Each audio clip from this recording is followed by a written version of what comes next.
So next up is solving polynomial inequalities. And a polynomial inequality is an inequality that contains a polynomial expression. So for our first example, we want to solve the inequality where x cubed is greater than or equal to 4x squared minus 3x. And what that means is we want to determine when the polynomial y equals x cubed is bigger than the quadratic 4x squared minus 3x. So here's a sketch of the two functions, x cubed and 4x squared minus 3x. We can see that the blue curve, y equals x cubed, is bigger than the red curve only for this short little interval here. Otherwise, it appears that the quadratic is bigger than the cubic function on the remaining intervals. And for many people, this is hard to see. So what we're going to do is rewrite this as an equivalent expression, which will be easier to visualize the solutions. So all we're going to do is take all the terms and move them to the left side of this inequality. So like solving an equation, we're going to minus 4x squared from both sides and add 3x to both sides of this inequality. And now what we have is a single cubic expression, x cubed minus 4x squared plus 3x, and I want to know when is it greater than or equal to 0. And notice now when I graph this, it's easier to see my solution. I can see that from 0 to 1, this cubic function is bigger than 0, and for anything larger than 3, which notice we couldn't see that in our first graph. So let's figure out how to solve this algebraically. It's like solving an equation. So what we need to do next is factor this cubic expression. And this one's nice because we have a common factor of x. The next step is to factor the quadratic. Next, I'd still identify the zeros. But again, we're not looking for the zeros. We're looking for where this function is greater than or equal to 0. So one method is to create a number line. Put our zeros in the correct order. And then determine, is the function positive or negative in any of these areas? Because the 0, 1, and 3 represent our zeros. And if you look at a graph, where we have a 0, that's where a function changes from positive to negative or from negative to positive in terms of the y values. So one way I like to organize my thinking is to use what's called an interval chart. So here's what an interval chart looks like. First of all, we put in our intervals. So x less than 0, that's this interval here. Then from 0 to 1, that's this interval here. And then from 1 to 3, that's the next interval. And then finally, anything greater than 3. That's this interval. And then we want to see what is the sign of the function. So we take our factors x, x minus 3, and x minus 1. We set up our table. And I like to include one more column called f of x, which is this whole function here. We'll call f of x. And this is the important part. We want to know what is the sign of the function. If it's positive, it's above the y-axis. If it's negative, it's below the y-axis. So all we do now is take a number within our interval. And if you set this up properly, any number will work. So let's take a number less than 0. So let's say for this interval, I'm going to take negative 1. If I put negative 1 into my first factor here, I know that that is going to be a negative number. If I put negative 1 into my next factor, x minus 3, negative 1 minus 3 is negative 4, that's negative, and negative 1 minus negative 1 is negative. So what this means is, if I take these three factors which are negative, so imagine this number is here, so if you look back to our original equation up top here, if I take a negative number multiplied by a negative number and a negative number, that should give me a function that's negative. And if you look to the graph here, anything less than 0 is negative, which we've proven with our chart. So next, let's pick a number between 0 and 1. So let's say we pick 0.5. If we sub 0.5 into x, I get a positive number. 0.5 minus 3, that's a negative number. And 0.5 minus 1 is negative. So this tells me my function is positive. So in this region, from 0 to 1, it's positive. And look at the graph here. From 0 to 1, it's positive. Now let's go from 1 to 3. Let's take a value of 2. If we sub 2 into x, we get a positive. 2 minus 3 is a negative, and 2 minus 1 is a positive. A positive times a negative times a positive is a negative number. And again, that matches our graph. And finally, let's pick a number greater than 3. So let's pick 4 if we like. And 4, if we sub 4 into x, we get a positive. 4 minus 3 is positive, and 4 minus 1 is positive. So the function is also positive when x is greater than 3. So now we can conclude.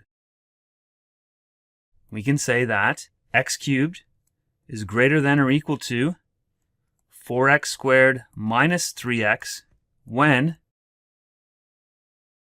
x is between 0 and 1 and when x is greater than 3. So we can see that in our graph from 0 to 1, all the y values are above 0 or positive, and they're all positive for x greater than 3.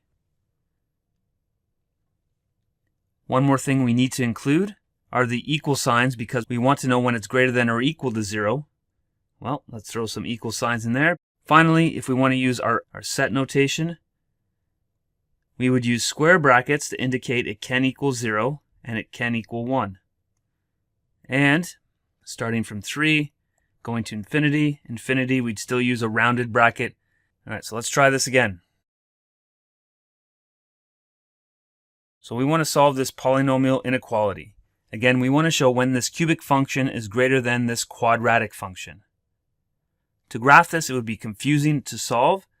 So instead, let's create an equivalent expression. So let's move all the terms to the left side. And when we do that, we get x cubed minus 11x squared plus 18x plus 60 is greater than 0. So now we need to factor this expression. So I'm going to call that f of x. And just to help you out, f at 5 equals 0. So therefore, x minus 5 is a factor. You can see we could have just taken that off the graph. So next we need to factor this cubic expression. So that means we need to use long division.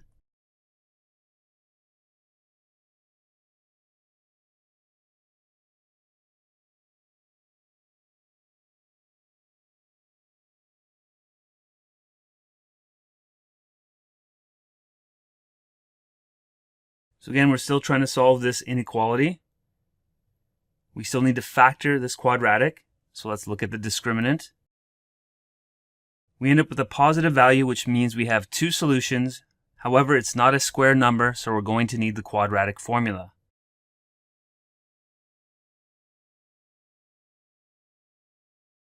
Note we can simplify this expression.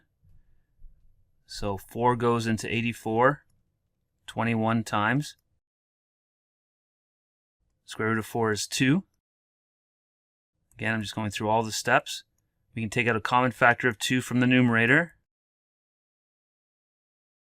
And now we can cancel the 2's. So we're left with that x is equal to 3 plus or minus the square root of 21. So now we know the zeros to our expression. We have x equals 5.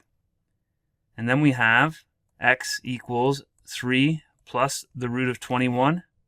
And x equals 3 minus the root of 21, which approximately equals 7.58 and negative 1.58. So now we need to determine where this function is greater than 0. I recommend making a number line, putting your zeros in order. So we have negative 1.58, we have 5 and 7.58. And then we need to set up our chart. So our chart will look something like this. X less than negative 1.58, negative 1.58 to 5, 5 to 7.58, and anything greater than 7.58. In our factors column, we have x minus 5, and then we have the quadratic x squared minus 6x minus 12. So those are the only two factors I need to deal with. And then we need to check the sign of f of x. So starting with the first one, let's pick a number less than negative 1.58. So let's say we take negative 2. X minus 5 will be negative, and x squared minus 6x minus 12. If you sub negative 2 into that equation, we're going to end up with a positive number. So this function is negative in this first interval. So let's try the next interval. So a number between negative 1.58 and 5, you can use a 0. 0 is the best to use because clearly that's negative, which makes this positive. So that tells you that your function is positive in the next interval. Pick a number between 5 and 7.58. So let's say we pick 6. And that's going to give us a positive and negative number. And you can check that yourself, which means this interval will be negative and the final one will be all positive. So a number greater than 7.58, we can choose the number 8. So we want to know when this is greater than 0. And here are the two intervals in which this function is greater than 0. If we go back to our graph, we can see it's from that first 0 all the way up to 5, and from anything greater than our third 0. The function is greater than 0. So let's conclude.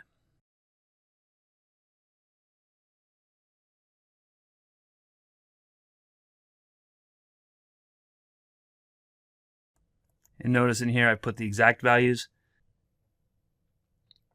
If we want to use our interval notation, these would be all rounded brackets.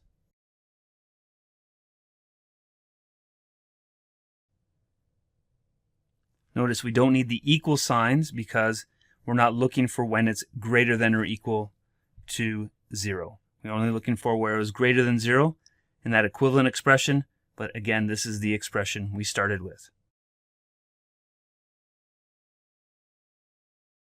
All right, last one. For the following graph, determine where the function is less than or equal to 0. So this one just means you simply look at the graph. I can highlight these areas so I can see anything less than negative 4 is less than 0, but I have to include that negative 4 because I want also equal to 0. Same over here at 3. This function is below where the y values are negative for anything greater than 3. And this one might trick you up, but here is a 0, so the function is equal to 0 at 1. So we have 3 separate intervals, if you like.